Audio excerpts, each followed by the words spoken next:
berkendak pada Allah Ta'ala supaya ditentukan, supaya dijadikan dan supaya dihilangkan dari kekurangan.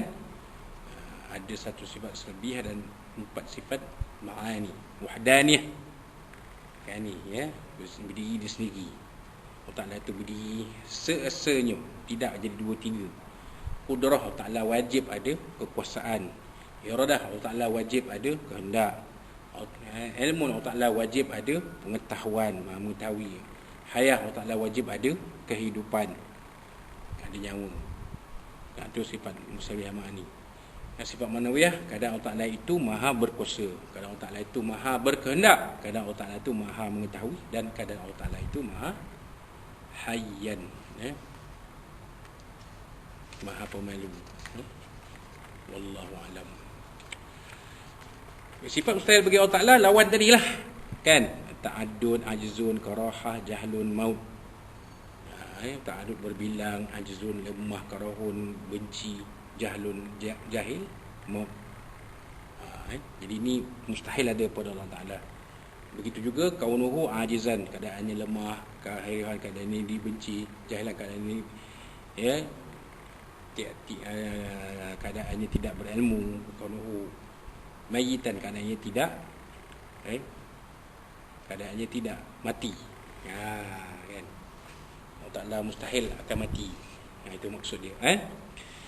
Baik, lawazim iftiqar ialah perkara-perkara yang difahami daripada makna berkenaan dengan perkara yang lain daripada Allah Ta'ala. Jadi ada 2 wajib wazim iftiqar Allah. Hudusul alam bi asrihi, artinya baru sekalian alam. Itu maksud dia. Baru sekalian alam ni ada tanda kekuasaan Allah yang Maha Esa. La ta'thiru syai'in minal kainat. Tidak memberi kesan sesuatu pun daripada makhluk bitabaihi, dengan tabiatnya, allati ja'alahu Allah Ta'ala fi, dengan tabiat yang Allah Ta'ala jadikannya padanya. Kan, tak ada kesan apa-apa, itu adalah dia maksudnya, sifat ketuhanan tu. Yang kedua, 2 mustahil lawazim iftiqar. Pertama, 2 mustahil iftiqar qadimun lil alam bi asrihi, sekali sekian alam ini mustahil, mustahil ada pada Allah. Kaunuhu kaunu syai'in minal kainat ta'thiran bi tab'ihi allati ja'alaha Allah Ta'ala. Betul lah. Ya, sesuatu daripada makhluk ini memberi kesan kepadanya.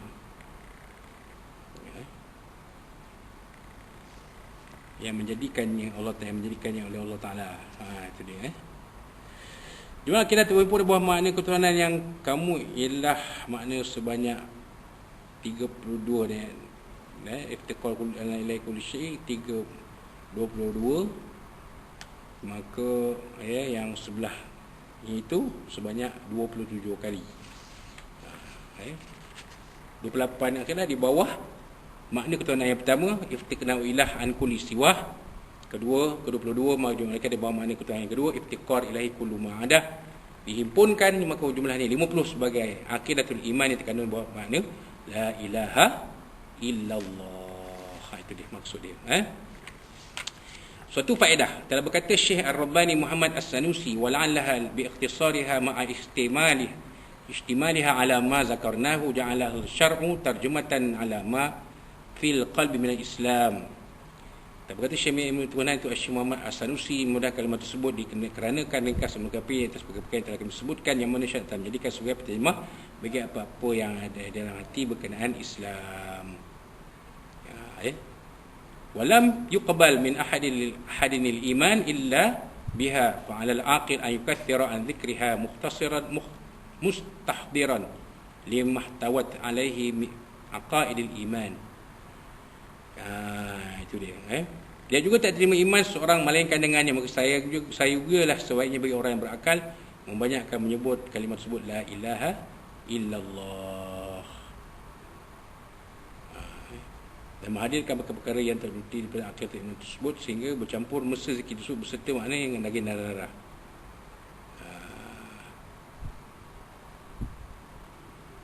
Hatta tam tuzija ma'naha bilahmihi wa damihi, fa innahu yura laha min al-asrar wal ajaib. musuhnya akan diperlihatkan kepadanya daripada beberapa sir dan keajaiban. InsyaAllah ta'ala ma la yadkhulu tahta khasrin, yang tidak masuk di bawah perkara tinggi yang terlalu banyak, insyaAllah ta'ala.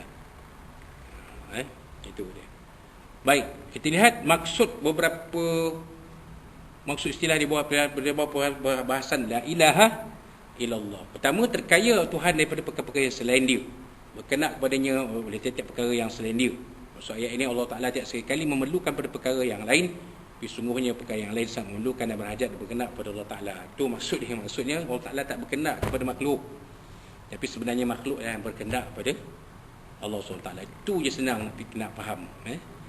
Istighna'ul ilah, kedua-duanya adalah makna dan pengertian apa yang dikatakan Tuhan atau ilah. Maka daripada kenyataan ini adalah difahami bahawa segala batu-batu berhala, palang salib, bintang api, sembarang api itu bukanlah hakikat ketuhanan.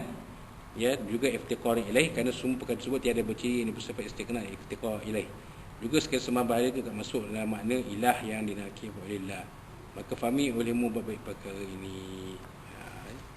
Kerana semuanya itu bukan Tuhan. Dalam kata sifat dan zat dan sifat ketuhanan itu tidak ada kepada selain Allah Subhanahu wa Ta'ala. Maka apa yang disembah oleh orang-orang kafir semuanya adalah perkara yang batil, kerana perkara benda-benda sembahan itu tidak memberi mudarat, yang tidak memberi manfaat. Tidak ada istighna dan tidak ada iftiqar. Yang ada istighna iftiqar hanyalah Allah Subhanahu wa Ta'ala. Diimpun bermaksud difahami atas kaifiat wujubul wajibat, istihalatul mustahilat, jawazul jaizat. Artinya himpunan yang mensabikan segala perkara yang wajib dan ternafi, tertolak segala mustahil dan sabit, tetap dan ternafi segala perkara yang jaiz dan cara atas cara bergilir. Ini sebabkan hakikat perkara wajib adalah perkara yang sabit, hakikat mustahil adalah perkara yang lemah, dan hakikat jaiz adalah suatu minimum sabit dan nafi. Misalnya kita katakan berhimpun kidam dan hudus pada la ilaha illallah, maknanya sabit kidam dan ternafi hudus padanya. Fahami olehmu sebaik-baiknya, wallahu ta'ala a'lam. Maknanya bila kita sebut la ilaha illallah, tak mungkin sifat wajib Allah dan mustahil Allah itu berkumpul sekali. Maknanya la ilaha illallah, kita menafikan sifat mustahil pada Allah dan mensabitkan sifat yang wajib bagi Allah Subhanahu wa Ta'ala, dan mengharuskan sifat yang harus ada pada Allah Ta'ala. Itu dia cerita dia. Baik, sebagai akhirnya, surah Al-Fatihah ayat 29, artinya Muhammad SAW utusan Allah, Muhammadur Rasulullah. Mengandungi 6 perkara, segala sifat wajib bagi Rasul, segala mustahil bagi Rasul, sifat jaiz bagi Rasul, lawan sifat jaiz bagi Rasul, 4 rukun iman, 4 rawan rukun iman. Sifat yang wajib bagi Rasul, siddiq, amanah, tabligh, fatanah.